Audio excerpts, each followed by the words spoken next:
দুপাশে দুজন পুলিশ কর্মকর্তা, পেছনে এক ঝাঁক পুলিশ একজন তরুণকে টেনে হিচড়ে নিয়ে যাওয়ার চেষ্টা করছে এবং একটা পর্যায়ে তরুণের মুখ চেপে ধরে বলছে, চুপ, আর একটা কথা বলবি তোকে জানে মেরে ফেলবো।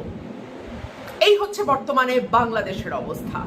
কোটা সংস্কার আন্দোলন তীব্র আন্দোলনের রূপ নিয়েছে, যেটা একসময় ছিল কোটার একটি ন্যায্য সংস্করণের আন্দোলন, সেটি এখন আন্দোলনে পরিণত হয়েছে গণমানুষের।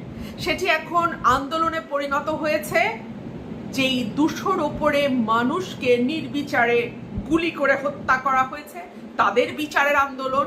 যেই মানুষগুলোকে গণহারে গ্রেপ্তার করা হয়েছে 10,000-এর ওপরে মানুষ, তাদেরকে মুক্ত করার আন্দোলন। যেই সমন্বয়কদের তুলে নিয়ে গিয়ে নিরাপত্তা দেবার নামে